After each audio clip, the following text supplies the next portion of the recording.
E começa aqui. Segunda Popular.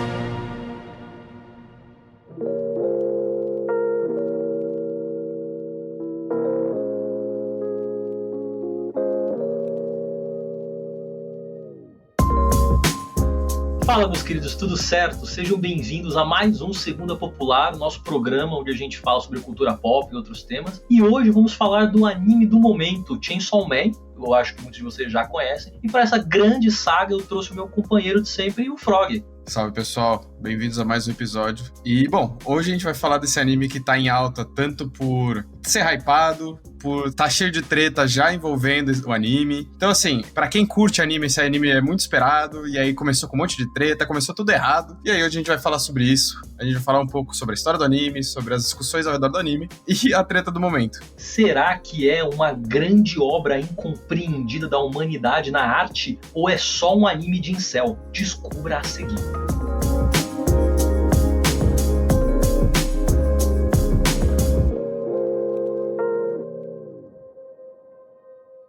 Akumaが恐れるデビルハンターはな、頭のネジがぶっ飛んでるやつだ。ネジがぶっ飛んでるやつは何を考えてるかわからない。お前たちは人と悪魔どっちの味方だ。公安に悪魔の駆除要請。公安大麻得意4課。Esse anime é baseado no mangá que saiu em 2018, né? O mangaka é o Tatsuiki Fujimoto e o anime em si foi lançado em 2022, né? E ele é animado por um dos estúdios também mais, assim, com nomes mais em alta do momento, que é o MAPPA. Então, assim, quem acompanha o mundo de anime sabe qual é o estilo de animação da MAPPA, que tá super em alta, anima outros grandes animes. Mais recentemente, inclusive, eles assumiram a animação do Attack on Titan. Então, eles têm um estilo bastante específico, bem bonito, que a gente vai comentar um pouco sobre a estética, o visual do anime. Mas, basicamente, o anime, agora até o momento, ele tem uma temporada só, né? Então a gente vai discutir essa primeira temporada. E a temporada tem 12 episódios. A história do anime, pra quem ainda não acompanhou, é a história desse menino Denji, que é um adolescente, né, um jovem, que começa já a história toda afundada em dívidas, né, e tentando ativamente pagar as dívidas que vieram do seu pai. E ele segue essa trajetória junto com um cachorrinho super fofinho, que é a Pochita, né, meio que uma figura, meio cachorrinho com uma motosserra na testa. E, eventualmente, esse cachorrinho, que no final, né, depois a gente descobre que é um demônio, eles se fundem, eventualmente, logo no comecinho. E eles fundidos, eles se tornam esse Chainsaw Man, que é a figura efetivamente do anime, né? Que é o, digamos assim, o protagonista do anime. E ele busca quitar essa dívida do pai dele. E ele, no final, acaba se juntando a uma organização governamental para trabalhar enquanto essa agência que vai exterminar os demônios dessa sociedade, vivendo nesse mundo que agora é todo meio que ao redor disso nessa sociedade. E aí, na primeira temporada, a gente tem vários arcos dele enfrentando diferentes demônios em diferentes situações, com uma equipe que vai se formando, sem dar spoilers nenhum. Mas essa agência governamental conta com outras figuras como ele, que são demônios ou que têm poderes demoníacos, e agentes que têm contratos com demônios para enfrentar demônios e etc. Chainsaw Man é uma obra que eu acho que a produção dele é muito relevante pra gente entender o que a obra quer dizer. Então a gente vai falar um pouco sobre bastidores, sobre discussões, e um nome que normalmente a gente não fala quando a gente vai falar de mangá, de animes, é do diretor do anime, porque existe um mangá e existe uma adaptação para o anime, e esse anime tem uma direção. E eu acho que muito do Chainsaw Man tem a ver com esse diretor, que é o Ryu Nakayama. Então, durante a obra eu vou falar um pouco mais sobre ele, assim. Mas, basicamente, eu acho que hoje vai ser uma discussão mais ampla, assim. Nós vamos falar sobre a obra Chainsaw Man como mangá um pouco, como anime, como bastidor, um pouco como tudo. E discutir isso, assim, porque a gente teve alguns problemas muito graves na internet em relação a ele, a comunidade incel. E a gente precisa trabalhar um pouco essa ideia, assim, pra gente chegar em algum ponto. E deixar muito claro desde o começo, eu achei maravilhoso. E o Frog e o Joe.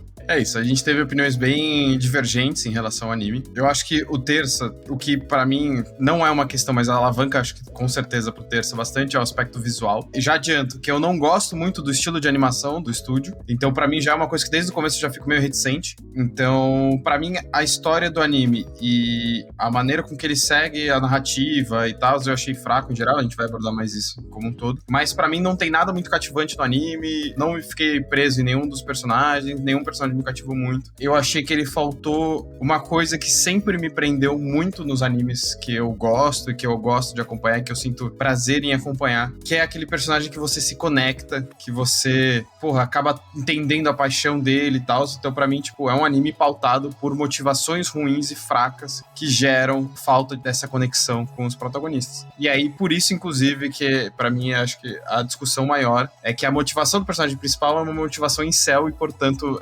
acaba sendo ruim. Parte do meu objetivo nesse episódio é deixar o Frog meio bolado. É fazer o Frog chegar no psicólogo depois. Mas tudo bem, Frog, eu vou te falar uma pira que eu não sei o quanto isso talvez te doa ou não. A gente falou um pouco sobre isso em Demon Slayer. O tipo de personagem que você gosta é o arquétipo do Capitão América. Vamos assumir isso. A gente tem que assumir isso. O personagem preferido do Demon Slayer é o Capitão América do Demon Slayer. É literalmente isso. E, eu entendo essa linha, assim, mas só pra gente contextualizar bastante, assim. É o estúdio da MAPPA, e a MAPPA tá meio que fazendo tudo. Inclusive, eu acho que dá pra fazer um episódio só sobre a MAPPA, e como eu imagino que eles escravizam os funcionários deles. Mas, sendo mais prático, assim, a MAPPA, pra quem não conhece, assim, o exemplo mais prático que eu posso dar foi Attack on Titan, que foi a última grande coisa que ela fez, assim, de relevante pra gente falar aqui rápido. E no Attack on Titan, a MAPPA é meio famosa por esse 3D, esse 2D com 3D de anime, né? No Attack on Titan me davam uns gatilhos estranhos. Eu acho que não é muito bom em Attack on Titan, porque até porque a gente tá acostumado com outra estrutura de técnica mesmo, de desenho. Mas como o Chainsaw Man, ele começa assim, eu acho que tá muito mais fluido. Pra mim, o 3D da MAPPA tá mega funcional nessa discussão. E o Chainsaw Man, eu acho que ele tem um diferencial que eu quero apontar, que pra quem não sabe, a gente não tem o costume de ler mangás, a gente tá discutindo muito a obra audiovisual. O Chainsaw Man foi uma das pouquíssimas obras que eu notei que quando ia sair o anime, a galera já tava muito hypada. É tipo assim, caramba, vão adaptar Chainsaw Man. E assim, eu vi isso com outras obras também, mas não sei, eu sinto que Chainsaw Man tem algum tipo de diferencial nisso, assim. Eu recebi notícia de que ia fazer a adaptação, sei lá, 1 ano antes de sair o anime, então eu acho que isso é uma discussão relevante. Uma coisa que a gente tem que deixar um pouco claro já, e eu quero trazer um pouco depois dessa discussão, que nós vamos entrar na grande discussão desse episódio, né? Pra quem não sabe, dando um contexto muito amplo, Chainsaw Man ficou famoso no Brasil por causa do mangá, porque os fãs que gostavam do mangá e sabiam falar japonês faziam traduções de fã mesmo. Isso é muito comum nesse tipo de discussão e nesse tipo de comunidade. Então os fãs pegavam os scans do mangá e faziam a tradução de fã. Só que, dentro dessa tradução de fãs, ao que eu entendi na discussão, um grupo que pegou e a tradução que ficou famosa é uma tradução meio zoeira e que tem algumas discussões ali no meio que, na real, são transfóbicas, são nazistas, são realmente muito problemáticas e, inclusive, tem casos onde eles, inseriram uma garrafinha de pitu ali no meio, inseriram coisas que não são da obra original. Então, uma tradução bem de fã, assim, diria que uma tradução que não se leva a sério em muitos sentidos, mas que dentro disso colocou piadas transfóbicas, piadas antissemitas, e essa foi a tradução que ficou famosa no Brasil. Talvez seja uma discussão muito ampla que a gente não vai ter aqui agora, mas como você traduzir uma coisa, sendo que ninguém nunca traduziu, né? Você pode escolher qual vai ser a discussão ali, você pode inclusive mudar balões e tal. Achei isso muito interessante de narrativa, assim, que eles colocaram. E de fato, assim, acho que a gente tem que não colocar meias palavras, assim. Chainsaw Man ficou famoso no Brasil por causa de uma tradução que tem problemas muito graves de transfobia e de antissemitismo por uma comunidade que incentiva esse tipo de comportamento. E mais recentemente a gente teve o caso do Guilherme Briggs, que por não falar exatamente o termo que estava sendo colocado, essa tradução que, deixando claro, é uma tradução de fã, não é a tradução oficial, o Guilherme Briggs foi ameaçado, inclusive tentaram hackear as redes dele, e ele se desligou da tradução de Chainsaw Man para português. Ele falou que não vai participar mais e que ele tá deixando o projeto. Então, de fato, assim, a comunidade que fez ficar famoso no Brasil é a mesma comunidade que gerou esse tipo de problema e que tem que ser boicotada. Acho que isso é bem claro de ser dito, assim. Mas aí nós vamos chegar na grande discussão do tema, que eu acho que o Frog concorda e eu discordo apesar disso, que é se a discussão do anime em incel, né, se a proposta que o anime traz, se o autor supostamente tem uma linha incel e o anime coloca isso, assim. Eu acho que é mais legal o Frog começar, porque eu acho que o Frog tem uns pontos interessantes pra trabalhar isso e eu queria falar em cima disso, acho que é mais funcional, assim.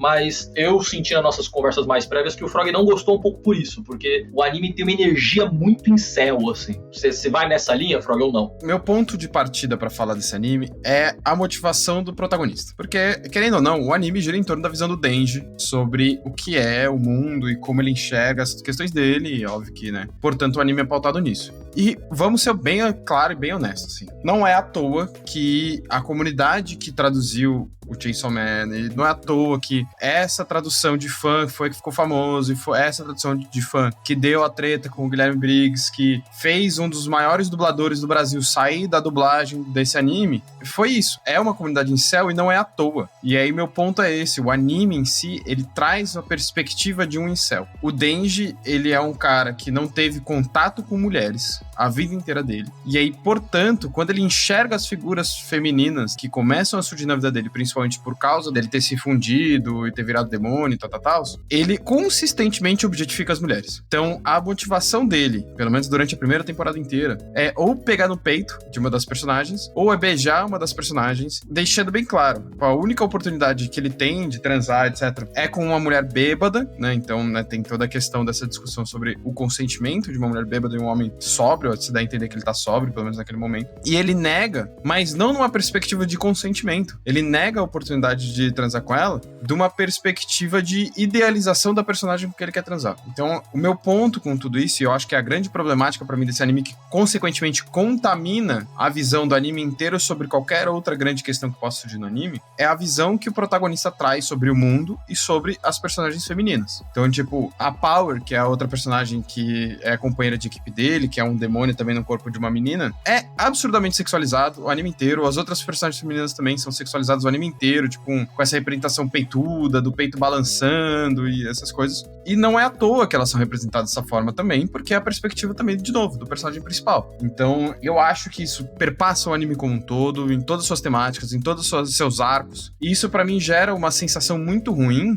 de novo, de afastar uma discussão apropriada de representação feminina nos animes e afastar, por exemplo, né, todo o público feminino de um anime que poderia ser um bom anime de ação, que tem uma animação sensacional de bonita, ok, mas a temática é ruim. Objetivamente, a temática é ruim. A perspectiva, a visão que o anime constrói sobre mulheres, sobre a vida, é ruim. Eu acho que isso dá uma discussão mais ampla, que daria um episódio à parte, inclusive. Mas, pra eu começar, enfim, é foda, porque de um lado vai parecer que eu tô defendendo incel, do outro lado vai parecer mais um episódio de dois homens brancos falando sobre feminismo. Então esse episódio vai ser muito difícil, mas vamos lá. Eu concordo com a sua discussão de que o Denji, ele é um pouco incel, muito na verdade. Não sei se o anime dá uma quebrada, assim, porque fala que ele não conviveu em sociedade, ele reflete muito isso, assim, então ele não me parece ser um adolescente padrão. A linha que eu trago é assim, eu sinto que em pouquíssimos momentos, ou talvez em nenhum momento, o que acontece em torno do protagonista corrobora com ele.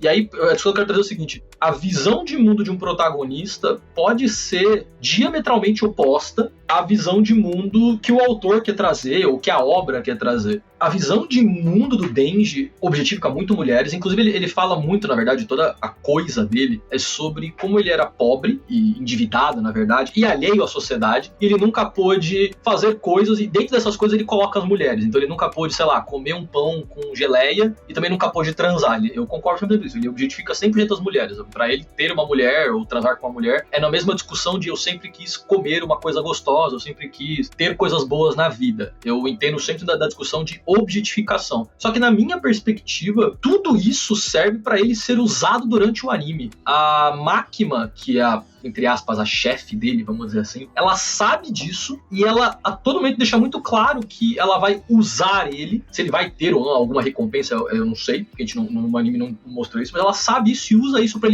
ele ser a ferramenta dela. A Power, que é a outra personagem, a mesma coisa, ela sabe que o menino é, entre aspas, assim, burro, ou burro, ele é burro, eu acho que ele é burro. Ele é burro, ingênuo e ele é meio babacão assim, então ela usa isso pra ele ajudar ela a salvar o gatinho. Sabe qual é o problema aí? Que isso é contraditório com a própria narrativa do anime. Porque quando o Denji, ele se transforma no Chainsaw Man a primeira vez, ele vai trabalhar pra Makima sobre uma ameaça dela. Tipo, ou você vai trabalhar pra mim ou eu te mato aqui agora. E aí, tipo, não, mas pô, quer motivar ele a trabalhar. Me parece muito que é uma tentativa de justificar pra ele continuar trabalhando e não só virar um berserk da vida, assim, né, e fazendo qualquer coisa. Parece muito tipo, a gente quer construir narrativa em cima disso, mas a narrativa em si já tava lá. Ou ele trabalhava pra Makima, ou ela matava ele. Isso foi colocado na hora que ela contrata ele. E aí tem que colocar isso de tipo, ele quer transar com ela, então, portanto, essa é a motivação dele. Não havia real necessidade. E aí, ou mostra pra mim que eles não souberam explorar o roteiro de um personagem, construir um personagem a partir desse ponto, né, dele trabalhar nessa agência, e aí, portanto, eles precisavam dessa motivação, que é uma motivação incel, ou, portanto, eles realmente apostaram nesse caminho. E aí eu não sei qual dos dois é pior. Mas aí você ativou a minha carta armadilha, que é uma puta crítica ao capitalismo. Fecha o olho, Frog. Você que tá aí ouvinte também, fecha o olho. Acompanha comigo aqui. O Denji, ele é um cara que o pai dele se matou, a gente não fica muito claro, mas ele se matou, enfim, e deixou uma dívida pro filho. Isso é uma pira meio estranha pra gente, enfim, eu sei que isso acontece no Brasil, acho que não sei se o pai deixa dívida pro filho, mas enfim, no Japão acontece. Deixou uma dívida com a Yakuza, então o Denji sempre foi um cara endividado. Ele sempre foi um cara que, por um contrato que ele não escolheu, ele foi obrigado a trabalhar. E ele nunca teve os desejos que ele queria. Porque o Denji tem 16 anos na obra, eu acho isso discutível pra justificar umas merdas, eu não concordo tanto com essa linha, mas é isso, ele é um personagem endividado, por uma dívida que não é dele, e com desejos que não são alcançados. E aí no primeiro episódio ele faz um novo tipo de dívida, que agora ele é sob ameaça, né? Ele precisa trabalhar no governo japonês nessa questão de segurança, senão ele vai morrer, e ele tem dentro disso o desejo sexual e também o desejo de ter uma vida mundana, uma vida boa. Frog, capitalismo do capitalismo. Ele tem uma dívida que ele não escolheu ter, ao mesmo tempo que ele precisa satisfazer os desejos mundanos dele. É a gente, é todo mundo aqui, todos nós somos isso. Você não tem que pagar aluguel e você quer comer um Big Mac? É exatamente sobre isso, Frog. É uma puta crítica do capitalismo em uma obra de arte. Eu entendi onde você quer chegar, mas eu objetivamente discordo disso, porque assim, se isso é uma crítica ao capitalismo, é uma crítica capitalista ao capitalismo. Tipo, não é uma crítica anticapitalista. Esse é o ponto. Porque, tipo, o anime pode ser uma crítica à sociedade atual, e essa é a questão. Nossa, estou criticando a sociedade. Como qualquer artista liberal tentando criticar a sociedade capitalista de uma perspectiva de melhorar a sociedade. Então, tipo, aí a gente tem um artista liberal criticando a sociedade capitalista sem uma perspectiva resolutiva em relação à sociedade capitalista. Então a gente tem, não, porque olha como ele é tratado como uma ferramenta, e aí ele busca pelo menos viver a vida, ele quer sair de uma ferramenta para viver a vida. No capitalismo, isso não é possível. É uma característica marcante dentro do sistema capitalista, é a alienação do trabalhador. E aí, assim, se for, é uma crítica social foda, é isso, é crítica social foda ao sistema, à sociedade japonesa, não acho que nem seja a sociedade capitalista, a sociedade japonesa, dentro dos costumes, dentro dos métodos da sociedade japonesa, e sem resolução, sem ser resolutiva, porque o anime não faz uma proposta resolutiva, até o próprio Denji não tem motivação para além do prazer mundano, carnal, objetificado. O Denji, a motivação dele é obter cada vez mais prazer com coisas, né, coisa material, sexual, etc. Então, tipo, da perspectiva do anime, a resolução, então, pro capitalismo é consumismo, e aí pra mim isso é uma merda. Desculpa, mas isso é ruim. Eu entendo quem tá falando, não, mas critica o capitalismo. Critica o capitalismo de uma perspectiva liberal, se for isso. Se for isso, porque eu não acho que nem que seja. Mas então, esse é o meu ponto do tipo, por que eu acho que existe uma diferença entre a visão do Denji e a visão do anime, né? Muitas das resoluções de quando ele finalmente alcança o objetivo dele é uma merda. E o anime deixa isso muito claro. A primeira vez que ele pega no peito da menina, ele passa o episódio tipo assim, é isso, né? É isso, que merda. E depois ele dá um beijo na outra pessoa que vomita nele. Então, tipo assim, eu acho que o mundo do Chainsaw Man trabalha muito esse lance de desejo frustrado, você busca muito uma coisa, às vezes até é aquilo que te move na sua jornada, e quando você chega lá, isso não é bom, não é o que você imaginava, o lance era você querer fazer aquilo, e pra mim isso é uma linha capitalista, assim, porque a gente sempre sonha, enfim, seja numa promoção, seja nos prazeres de comer um Big Mac, ou até, enfim, os prazeres da carne que o dinheiro pode propor, e a gente nunca alcança os nossos objetivos capitalistas. A gente sempre quer mais dinheiro, entre aspas, ou mais uma promoção, ou eu vou viajar uma vez por ano, e a gente quando viaja a gente não acha que é isso, assim. Eu acho que parte da proposta do capitalismo é gerar desejos que na real a gente não quer, e eu sinto que o mundo do Chainsaw Man faz isso com o Denji, assim. Ele quer ele não sabe o que ele quer. Na verdade eu acho que é isso, ele não sabe muito bem o que ele quer, ele tem micro desejos mundanos que ele alcança, na verdade ele alcança muito rápido, no quarto episódio ele já alcança a primeira coisa dele, e ele vê que, é isso, então eu preciso de outro desejo, depois de outro desejo. Isso pra mim é uma crítica. E o lance da ferramentalização, não sei se essa palavra existe, que eu acho que é o fato, assim, não é por acaso que ele vira uma motosserra, que o lance dele não é que ele é útil porque ele é o Denji, porque, seja qual for a porra, porque ele não é o protagonista, enfim, o lance dele é que ele se torna uma ferramenta de trabalho. Ele, na verdade, o Chainsaw Man é útil, não o Denji é útil, e a chefe dele, as pessoas em volta, até a mesma Power, elas querem usar o Chainsaw Man, e pra isso nós temos que prometer alguma coisa pro Denji, assim. Eu acho que ali tem uma protocrítica dentro dessa, só que aí eu vou ser justo na minha linha, até pra passar pra discussão seguinte, assim. Até agora, eu acho que é uma crítica que está no texto, que está no mangá, eu diria. Mas, pra mim, assim,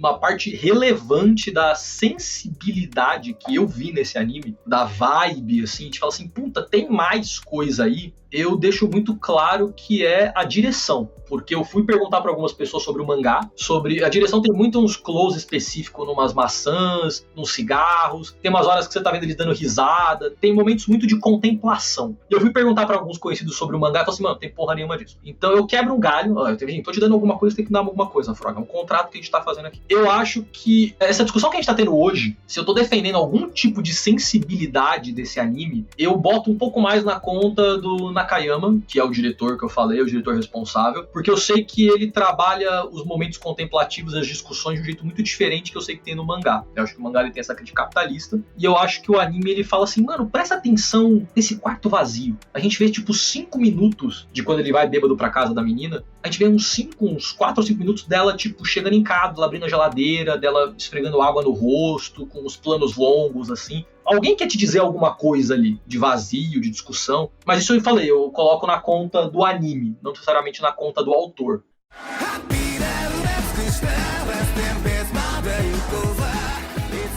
Eu entendo a sua visão no sentido de, eu acho que tem críticas sociais ali. Mas é isso, pra mim é crítica social foda da maneira mais assim, como eu veria um artista liberal fazendo uma pintura criticando como as indústrias destroem o meio ambiente. Sem fazer uma proposta anticapitalista, sem fazer uma proposta de superação da radicalidade daquele negócio, né? Da onde vem esse problema. Então, por exemplo, o Denji vira uma ferramenta, ele tá sendo ferramentalizado enquanto enquanto pessoa, né, entre aspas. Tá, e aí? Porque eu entendo que mas você tá falando de um anime, tá, tudo bem, mas é que como eu tô falando de como a crítica vem no anime, eu espero que o anime propõe, então, ao longo da sua narrativa, ao longo da sua construção de narrativa, uma proposta de solução desse problema. E não de, inclusive, fomento desse problema.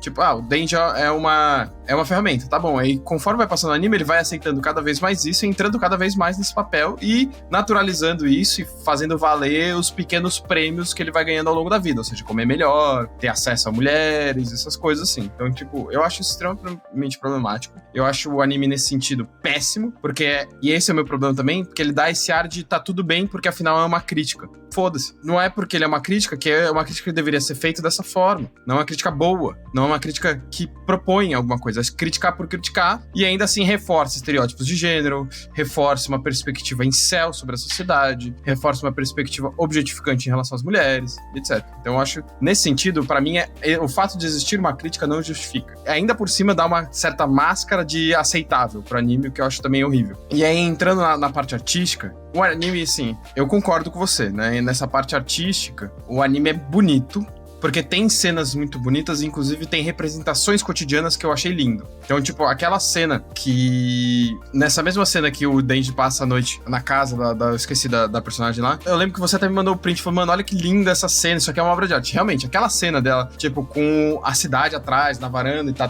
E eu lembro que tem outras cenas assim, por exemplo, eles mesmo a hora que eles estão dormindo na cama dela, ou a cena que eles estão fora do bar, quando eles estão comemorando, ou mesmo, enfim, tem as cenas do treinamento deles, assim, tem cenas muito bonitas, assim, de representação artística, de representação desse vazio, de contrastes da sociedade, do vazio que a sociedade impõe, que o trabalho deles impõe. Acho válido artisticamente falando, mas aí, de novo, é pra reforçar a crítica que o anime faz, porque a crítica é ruim. E aí eu entendo que a minha perspectiva é isso. O diretor tá tentando possivelmente melhorar ou reforçar a crítica que o anime faz, mas a crítica em si é ruim, a crítica em si tá errada, no sentido de uma perspectiva, parte de uma perspectiva errada, a crítica em si é vazia de sentido, vazia de resolução, e aí o diretor acaba sendo esse negócio de vou valorizar mais artisticamente o anime porque o enredo é uma merda. Então aí eu tenho liberdade pra fazer isso.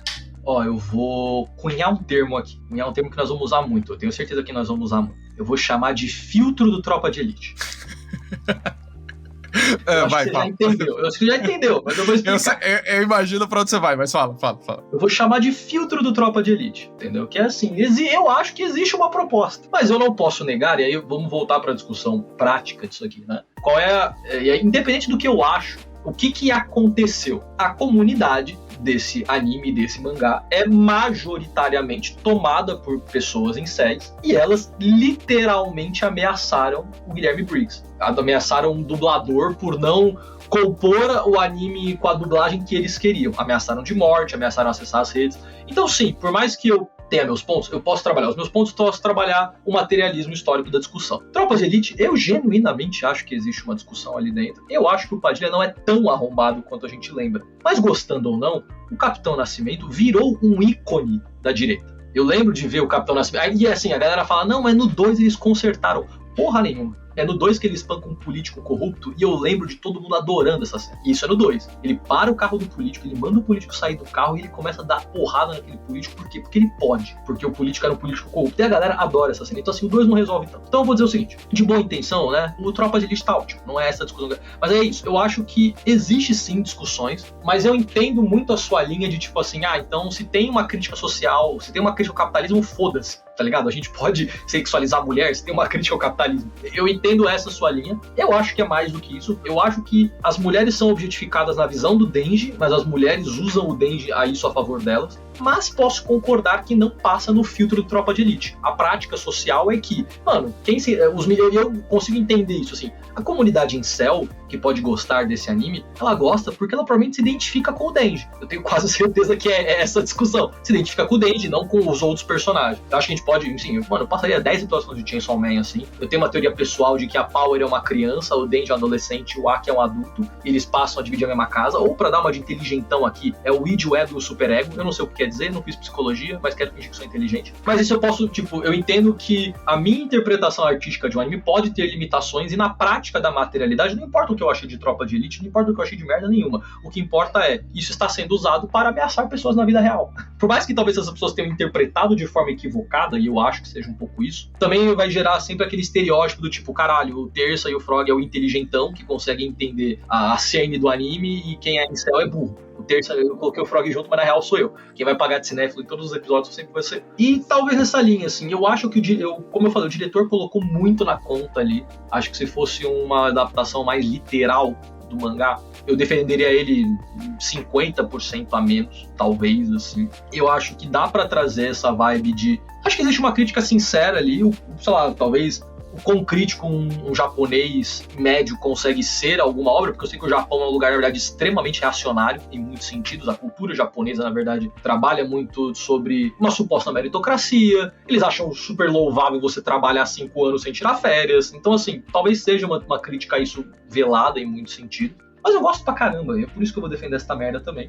Sobre uma linha mais funcional, assim, eu volto no colocamento que eu fiz, assim. Eu sinto que a visão de mundo do protagonista não necessariamente é a visão de mundo do autor. Eu me questiono se um autor conseguiria fazer uma obra que vai completamente contra o que ele acredita. Eu acho que seria difícil. Realmente a gente vê isso muito claro, tipo, o cara que faz uma obra muito de direita e reacionária, ele gosta disso e vice-versa. Mas assim como, enfim, a gente não vai falar tão cedo de One Piece aqui, mas a minha teoria pessoal é de que o Oda não concorda 100% com o Luffy, assim. O Luffy tem uma visão de mundo que o Oda, inclusive, penaliza em muitos sentidos. E em Chainsaw Man eu acho que é isso. Eu acho que a visão do mundo do Denji é muito limitada e muito criticizável, mas eu sinto que o mundo em volta dele penaliza isso em algum sentido, assim. Nem que seja quando ele finalmente dá um beijo numa garota, ela vomita na boca dele, então ele tem esse desejo frustrado, assim. É isso, esse é a melhor defesa que eu posso fazer, Flávio. Aí, sinto muito, eu te amo, mas assim, não me convenceu.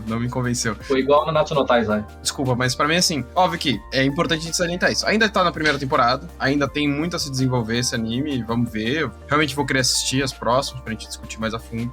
Mas, assim, até como perspectiva, assim, né, fechando o que eu penso sobre o anime, eu acho que o anime, não é um anime que agrega, eu não acho que ele é um anime que, pra mim, viveu a hype que foi criada ao redor dele, tipo, pra mim ele foi um anime bem ok, tipo, um anime pra mim genérico de ação, um shonen genérico de ação, bonito e bem animado, com muito orçamento, mas é isso. Então, eu vejo muitas problemáticas no roteiro dele, né, na estrutura narrativa dele, e ele não é bonito o suficiente, eu acho que nunca nenhum anime seria bonito o suficiente pra esconder problemáticas que eu considero tão sérias e tão graves, assim. Então, eu acho que a comunidade ter feito isso que fez com, reitero, com um dos maiores dubladores do Brasil, porque ele se recusou a usar a frase que os fãs criaram na tradução, e aí é uma tradução que é, sim, transfóbica, incel e problemática. pra além do que o anime já é, né? Porque se a gente tá aqui falando que o anime em si já é, né? A estrutura original do anime já é problemática desse jeito, a tradução que fizeram pro português é pior ainda. Então, se o público tá reclamando disso, de não usar isso, pra mim só denota muito o público que consome, o público que se sente frustrado por não ter sido do jeito que eles achavam que seria. E se eles acham que o que tem hoje no anime é ruim, tipo, já diz muito também sobre a comunidade que tá se criando ao redor desse anime. Então, eu realmente acho que não é um anime que eu falaria, porra, super vale a pena, assistam aí, porque os problemas não são tão grandes. Pra mim, os problemas são gigantes. Não é um anime que eu recomendaria pra alguém assistir, não é um anime que eu recomendaria pra uma mulher assistir. Eu acho que geraria, tipo, uma situação muito ruim de falar, assiste esse anime, mó da hora aí, e aí a motivação do personagem é pegar em peitinho. Enfim, meu saldo final desse anime é que eu não gostei, eu achei ele ruim e não recomendo pra ninguém. Pra mim, ele é tipo Transformers. Eu acho que ele é mais do que os olhos podem ver. Mas é isso, sendo sincero aqui, piadas à parte, assim, é isso. Eu tenho minha visão e acho que existe uma discussão artística ali, mas independente do que eu acho, independente literalmente do que eu acho, um dos maiores dubladores do Brasil foi literalmente ameaçado de morte. Isso eu não é uma questão de achar, isso aconteceu. E foi ameaçado porque eu sei que em algum sentido a comunidade brasileira original, vamos dizer assim, né? Porque eu acho que com o anime chegam pessoas novas, mas a comunidade original se sente validada pelos desejos bizarros que o protagonista tem. Pra mim é um anime muito de contraste. Eu acho que ele tem tudo que eu falei de planos longos e discussões realmente de existência e de capitalismo, ao mesmo tempo que tem uma hora que vai ter um personagem tentando enforcar outro com tripa, com uma motosserra, e vai ter lutinha de espada. Eu gosto muito dessa questão de contraste, acho que é bem proposital, mas sendo muito responsável e prático aqui. De novo, não importa o que eu achei do anime, não importa o que eu achei do mangá, eu tenho a minha visão de praticidade sobre isso. O que aconteceu é isso, tipo, a comunidade literalmente ameaçou uma pessoa de morte porque não foi a tradução do jeito que ela queria. Isso é inaceitável em qualquer nível da nossa sociedade, isso tem que ser repudiado. Não porque é o Guilherme Briggs, não porque é isso, tipo, uma pessoa ameaçando por causa de desenho animado, e enfim, é completamente bizarro. Eu diria pra assistir, porque assim, eu acho que nunca vai acontecer de eu falar pra você não assistir alguma coisa. Talvez isso seja um desafio interessante. A gente falar, porque eu falei pra vocês assistirem Nanatsu no Taizai, tá ligado? Eu acho que vai chegar o dia que eu vou dizer pra alguém não assistir alguma coisa, vai ter algum momento. Mas eu acho interessante ter a visão do Frog, eu acho válida. Eu não acho isso ruim, tipo, assisto o anime de forma descrente, acho válido, assim, assisto o anime querendo buscar problemas nele, porque eu não vejo tanta problemática nisso, você querer duvidar do anime e ver se ele realmente é problemático. Acho que é uma discussão. Inclusive, nós vamos um dia trazer Death Note, já deixo essa discussão aqui, nós vamos trazer Death Note, discutir Death Note de esquerda ou de direita, porque eu não sei. Mas, de qualquer jeito, é uma obra muito forte, nós vamos ter mais temporadas já confirmadas, vamos ter muito mais coisa de Chainsaw Man pra gente trabalhar em cima disso. Tá na primeira temporada, então acho que tem muitas coisas que vão ser discutidas ainda, vamos trazer isso mais pra frente. Eu acho divertidíssimo discutir com o Frog, a gente se diverte pra caramba. Eu espero que vocês tenham gostado da vibe geral, assim, do anime. Acho que a gente trouxe, no geral, tudo que a gente queria. Acho que foi bem completo, assim. Espero que vocês tenham gostado. Não deixem de seguir a gente nas redes sociais, não deixem de acompanhar a Soberana, assim. E eu queria ouvir a opinião do nosso público, assim. Deixa um comentário, deixa alguma coisa em algum lugar, ou fala com a gente em live, tipo, se você é mais da linha do Frog, se você é mais da minha linha, vamos usar o termo filtro do Tropa de Elite. Se passa no filtro do Tropa de Elite, vamos cunhar esse termo. E é isso, deixo com o Frog agora e fiquem bem e...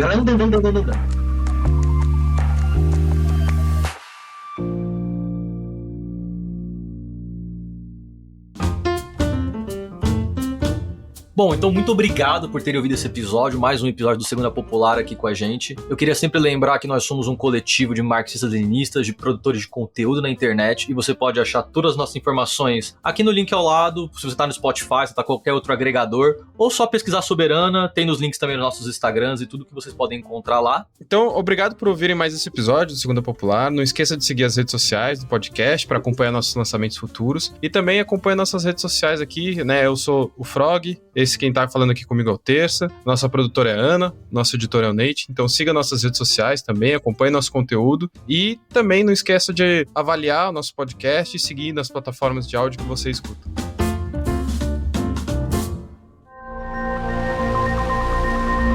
Este podcast foi editado por Nate Clayman.